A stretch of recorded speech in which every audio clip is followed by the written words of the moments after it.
Welcome back to For Your Heart and Home. My name is Dee Dee. Welcome into my kitchen. It's a beautiful spring day here in our area. The sun is out, the birds are chirping, and I would love to have the windows on, but with the warm weather comes the heat. So if you hear my AC in the background, please just forgive the noise. Today, we're talking about how I keep the plates spinning in my kitchen. Well, it's how I keep the plates spinning in my home. So let's dive into it and let's go. What do I mean by keep the plates spinning?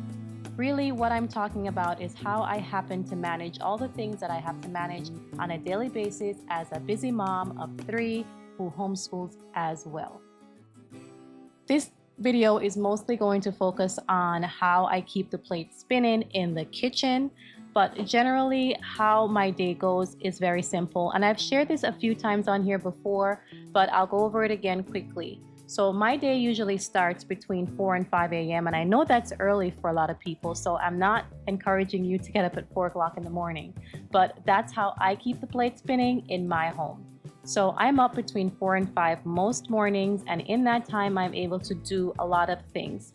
It's usually the time when I can get to any computer work that I need to get done for our small business. So that's when I'm answering emails, that's when I'm making posts, that's when I'm editing videos. That's usually what's happening between 4 and 5 a.m. in the morning.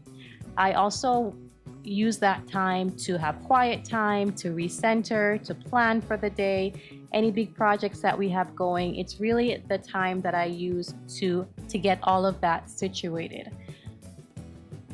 Waking up at that time in the morning gives me clarity, and usually when I get up at that time in the morning, it's also an opportunity for me to get a head start in the kitchen. We have a small space, and so it's important to have an idea of what I want to have made for meals each and every day. And if I have a good sense of what I'm going to be making that day, at 4 a.m. I can help my future self. So usually at 4 a.m. I will take out any meat that I would like to thaw, and so that can get in the sink in a bowl of water, and I can have that thawing. By the time I'm ready to start preparing dinner, the meat will be thawed, and I can just throw together something and have dinner on the table in no time. So waking up early in the morning works for me. I'm not saying you have to do that, but that's what works for me. It gives me an opportunity to work on our small business, and it gives me an opportunity to get things going in the kitchen before everyone in the home gets up. Today, I'm also sharing a lot about what happens in the kitchen with our children. So if you've watched any of my videos, you know that we have 3 children. My husband and I have a 14-year-old, a 10-year-old, and a 8-year-old.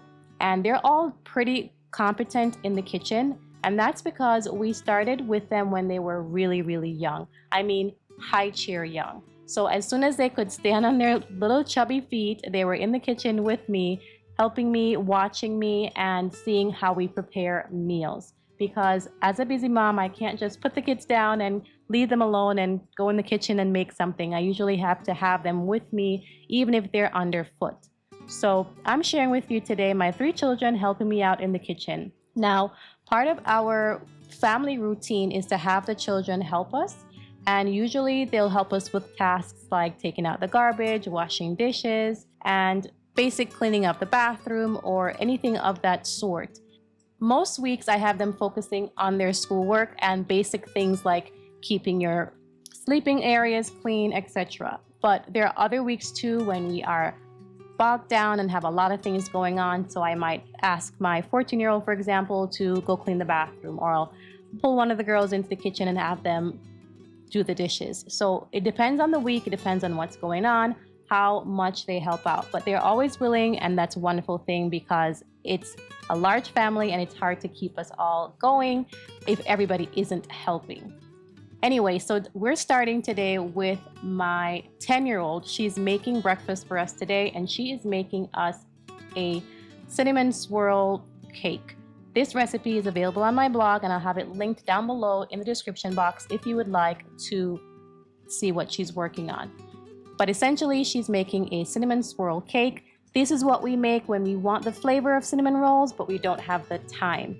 And so she did everything here. I helped her with the milling of the flour because, as you know, we are a fresh flour family, and so that's all we have in our house right now. And so she weighed out the grains and I got it in the grain mill for her. And then once she had the flour, she put all the ingredients together, got it in the oven, glazed it, and that was that.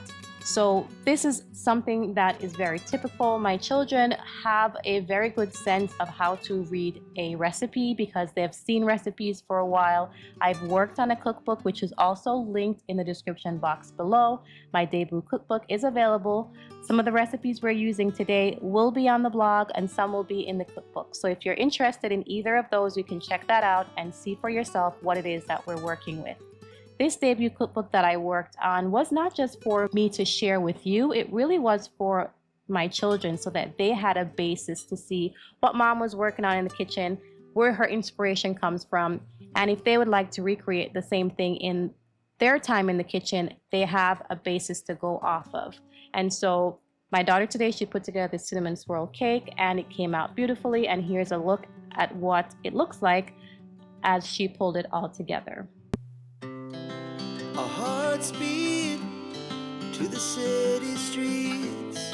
We began to feel the fire.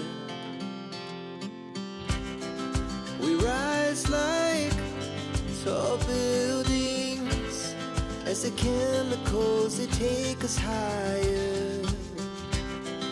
The night's young and it's just begun as she puts her hand in mine. We wanna chase the night, wanna dance to the light, pull the stars from the sky, just two hearts running wild. Never sleep, never stop, as we shout from the top. We're gonna be two hearts running wild.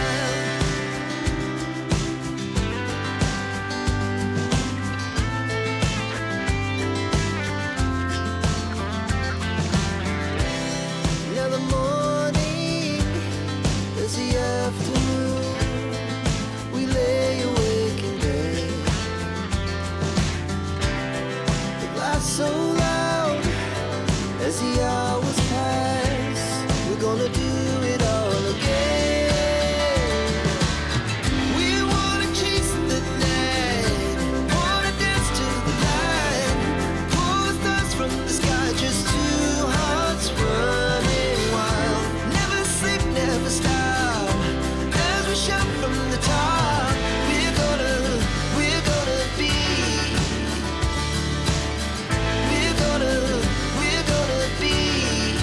two hearts running wild.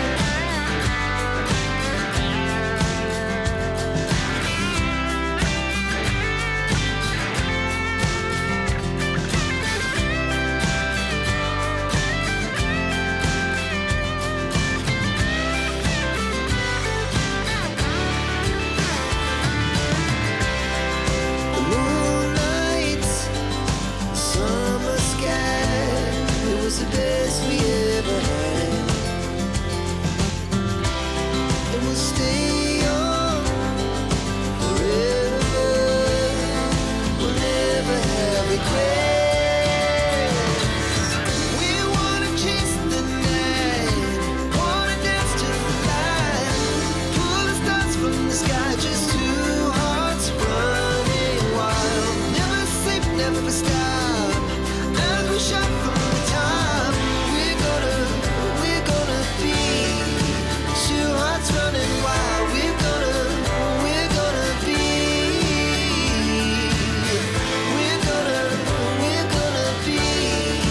two hearts running wild.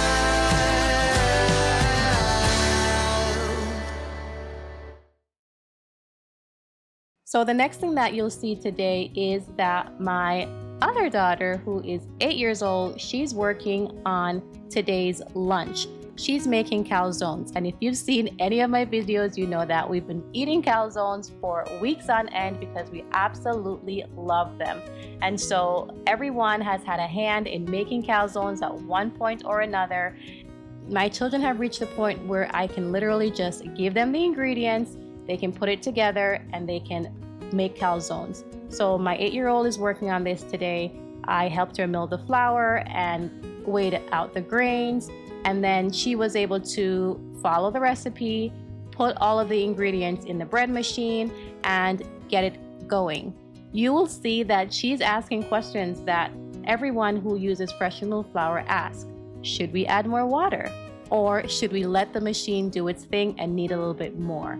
Well, this is something, again, that they're learning. They're learning this because they're next to me. They hear me talking about it. They hear me record these videos. They see the questions that are asked about fresh milled flour in the fresh milled community. And so while we're all learning how to be better handlers of fresh milled flour dough, this is something that I can pass on to them, and it's really given me all the feels when I see that my children can put together the skills that they have worked so hard on. And again, they've been doing this since they were very little, because it's something that I never made a problem. Having them in the kitchen with me is never usually a problem. Even though we're in a small space, we make it work because I want them to have these skills that they can rely on when they get older and when they're on their own with their own family. So my daughter today is making these calzones. As you can see, she's able to put the ingredients in the bread machine. After the bread machine was finished with the dough, she's going to roll out the dough. She's going to fill these calzones, get them on the sheet pan so we can get them in the oven. So the only part she didn't do was to put them in the oven, because that would be a little bit unsafe at this point. But she took care of all the other things, and I was very proud of both my daughters for putting this together. So a little bit more about how we keep the plates spinning in our home. Like I mentioned before, I'm up really early in the morning, and so that first few hours of the day is dedicated to the business. So whether I'm working on the blog, when I'm working on YouTube, when I'm working on posts, answering emails, whatever, that's the time that I use that for. Then I get my husband up, he gets ready for work, and then usually by 8 o'clock, all my children are up and we're getting ready for a homeschool day. Usually I will have something quick and ready for breakfast, because during the week making breakfast is kind of unrealistic for us. And so I usually like to have a few things on hand. We'll have simple things like oatmeal, fruit, usually there's bread, or sometimes they'll just wait until lunchtime to have something heavy.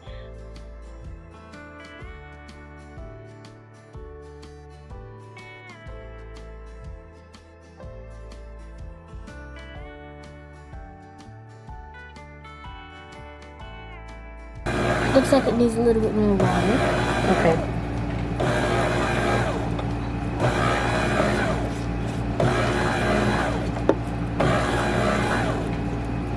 Let's just give it time. I can hear there's liquid still on the bottom.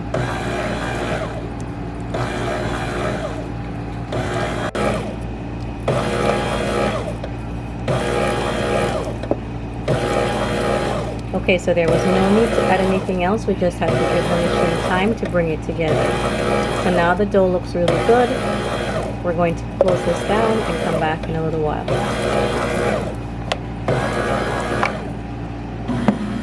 My husband usually comes home for lunch, and if he doesn't come home for lunch, I take lunch to his work. And so during those first few morning hours, I'm usually preparing something for my husband's lunch. So that's the time that my children are doing their independent work for homeschool. So between 8 and 10, they're working independently. I'm in the kitchen, but again, I'm not making breakfast. I'm making something that's more substantial and something that will serve as a lunch. So they will grab something quickly, like I said, fruit. If we have leftover pancakes from the weekend, they'll warm that up, scramble some eggs, and they'll have that for breakfast.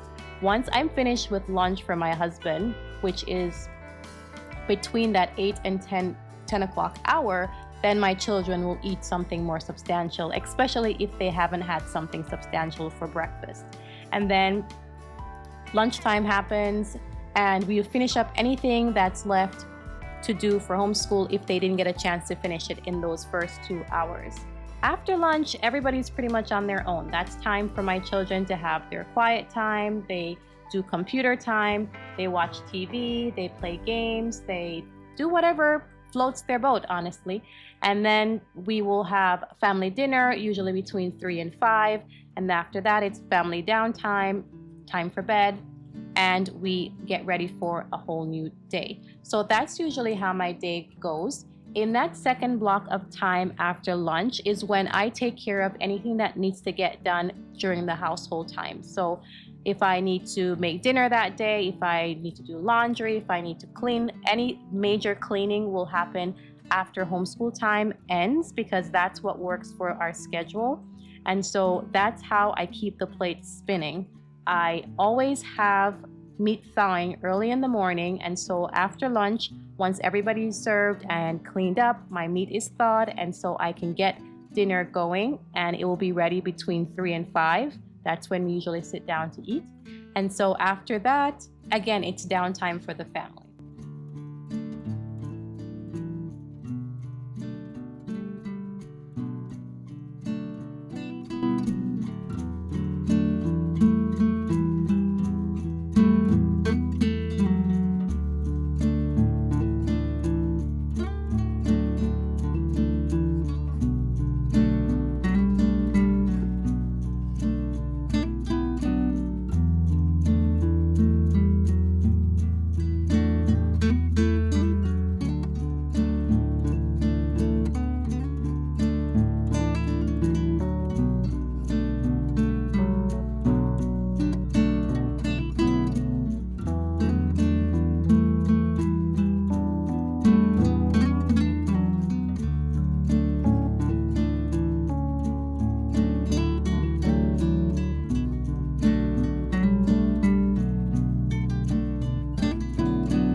The last thing I'm going to share with you today is my son. He's in the kitchen with me today and he's helping me to work on dinner.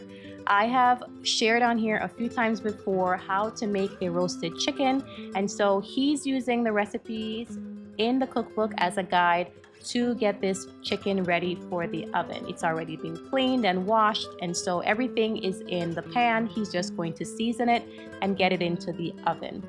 On the side, I'm also working on a side dish. I'm making what is called potato gratin, but it's just thinly sliced potatoes, and I'm going to cover it with some cheese and some garlic powder, some parsley, and then it's almost like you're making a lasagna. So you will put a layer of potatoes. Actually, you want to put a layer of oil or butter on the bottom so that your potatoes won't stick. So you're going to put a layer on the bottom of oil or butter, then you're going to put your layer of potatoes, cover it with cheese and garlic powder and some parsley, and then you'll put another layer of potatoes and cheese and parsley and garlic, and you'll keep doing that until you run out of potatoes. And it's absolutely delicious, and it complements this roasted chicken very, very well.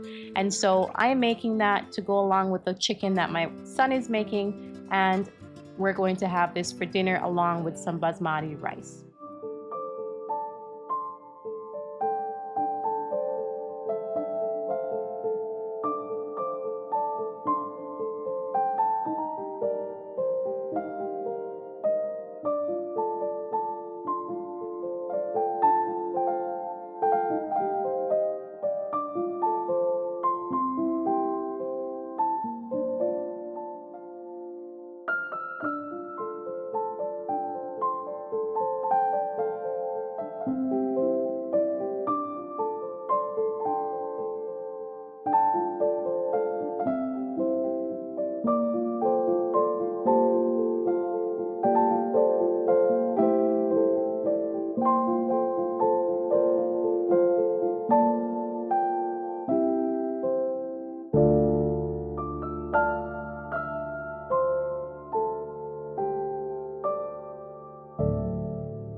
So here is a look at all the things that we made today. Again, my 10-year-old, she made the Cinnamon Swirl Cake. My 8-year-old, she made the calzones. And my 14-year-old, he made the roasted chicken. Everything worked out really well, beautifully, and it was just a wonderful time spending time in the kitchen with my children. I hope you learned something today about how I keep the plate spinning in my home and how I include my children in our kitchen day in and day out. If you have questions about anything you heard today, please feel free to leave a comment down in the comment section. I love hearing from you. I love hearing how you're doing and answering any questions that you may have. So feel free to check the description box. I will have linked in the description box any recipes that are on the blog, and I will also link the cookbook that I have available on Amazon for you as well. Thank you for being here today, and thank you for being a part of this journey. If you have questions, again, please leave them in the comment section down below. I look forward to hearing from you. So until next time, be blessed.